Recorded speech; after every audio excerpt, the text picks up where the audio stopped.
നടപ്പിലാക്കാൻ പോകുന്ന പുതിയ പെൻഷൻ പദ്ധതിയെക്കുറിച്ച് കേട്ടറിവുണ്ടെങ്കിലും വിശദമായി അത് എന്താണെന്ന് മനസ്സിലായിട്ടുണ്ടോ? ഇല്ലാത്തവർക്കായി നമുക്കിത് എന്താണ് UPS അഥവാ യൂണിഫൈഡ് പെൻഷൻ സ്കീം എന്ന് മനസ്സിലാക്കാം. കേന്ദ്ര സർക്കാർ കൊണ്ടുവന്ന പുതിയ പെൻഷൻ പദ്ധതിയുടെ സൂക്ഷ്മമായ വിശദാംശങ്ങൾ ഇനിയും ലഭ്യമായിട്ടില്ല. എന്നിരുന്നാലും 2025 ഏപ്രിൽ 1 ആരംഭിക്കാനിരിക്കുന്ന ഏകീകൃത പെൻഷൻ സ്കീമിന് കേന്ദ്ര മന്ത്രിസഭ അംഗീകാരം നൽകി കഴിഞ്ഞിട്ടുണ്ട്. സർക്കാർ ജീവനക്കാർക്കുള്ള പെൻഷൻ നയത്തിൽ പരിവർത്തനാത്മകമായ മാറ്റത്തെയാണ് ഈ പദ്ധതി അടയാളപ്പെടുത്തുന്നത്. പുതിയ പെൻഷൻ പദ്ധതിയായ നാഷണൽ പെൻഷൻ സ്കീമിനെതിരെ വർദ്ധിച്ചു വരുന്ന അതൃപ്തിയും നിരവധി സംസ്ഥാനങ്ങൾ അടുത്തിടെ പഴയ പെൻഷൻ പദ്ധതിയിലേക്ക് പുനഃസ്ഥാപിക്കണമെന്ന ആവശ്യവും ഉന്നയിച്ചിരുന്നു. അതിനെ തള്ളിക്കൊണ്ടാണ് UPSന്റെ കടന്നുവരവ്. നിലവിലെ ദേശീയ പെൻഷൻ പദ്ധതി അഥവാ NPSനേക്കാൾ മെച്ചമാണ് പുതിയ പദ്ധതി എന്നാണ് മനസ്സിലാക്കാൻ സാധിക്കുന്നത്. നിലവിലെ പെൻഷൻ പദ്ധതിയേക്കാൾ കൂടുതൽ കുറഞ്ഞ പെൻഷൻകാർക്കുള്ള തുകയിൽ കിട്ടും. ഫാമിലി പെൻഷനും അധികമുണ്ട്. അതോടൊപ്പം വിരമിക്കൽ ആനുകൂല്യം കുറയ്ക്കാതെ നിലനിർത്തുന്നുമുണ്ട്. വിശദമായ വിവരങ്ങൾ വരുന്ന മുറയ്ക്ക് മാത്രമേ അതിന്റെ മറ്റ് വശങ്ങൾ നമുക്ക് മനസ്സിലാക്കാൻ സാധിക്കൂ. ഇതിനെല്ലാം പുറമെ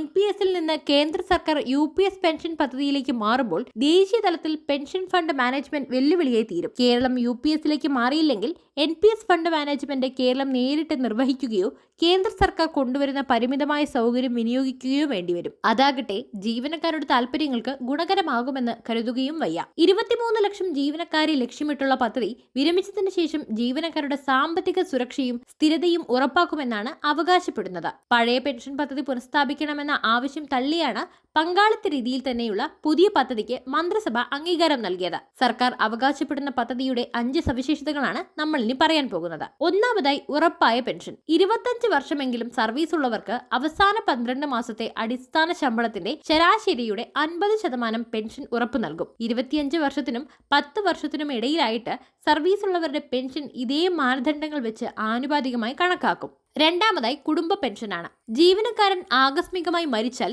ലഭിച്ചിരുന്ന തുകയുടെ 60% ആശ്രിതർക്ക് കുടുംബ പെൻഷനായി നൽകും. 3.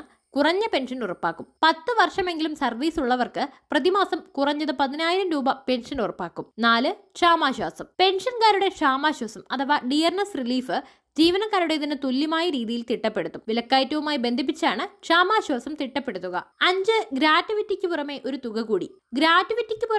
തുക കൂടി ജീവനക്കാർക്ക് ലഭിക്കും. സൂപ്പർ ആനുവേഷൻ സമയത്താണ് തുക ലഭിക്കുക. സർവീസ് കാലയളവിലെ 6 മാസത്തിൽ 1 എന്ന കണക്കിൽ അടിസ്ഥാന ശമ്പളവും DAയും ചേർന്നുള്ളതിന്റെ 10-1 എന്ന തോതിൽ ഈ തുക തിട്ടപ്പെടുത്തും. ഇത് പെൻഷനെ ബാധിക്കുകയുമില്ല. പുതിയ പെൻഷൻ പദ്ധതി കേരളത്തിൽ നടപ്പാക്കേണ്ടി വരുമെന്നാണ് കരുതുന്നത്. ദേശീയ തലത്തിൽ പുതിയ പെൻഷൻ പദ്ധതി വരുമ്പോൾ അതിൽ നിന്ന് വേറിട്ട് നിൽക്കാൻ കേരളത്തിനാകില്ല. മാത്രവുമല്ല NPSനെതിരെ സംസ്ഥാനത്ത് ജീവനക്കാർക്കിടയിൽ അതൃപ്തിയുമുണ്ട്. ഈ സാഹചര്യത്തിൽ പുതിയ പെൻഷൻ പദ്ധതി മെച്ചമാണെങ്കിൽ അത് സ്വീകരിക്കാൻ കേരളം നിർബന്ധിതരാകും. വാർത്തയുടെ നിറം തേടി തനി നിറം.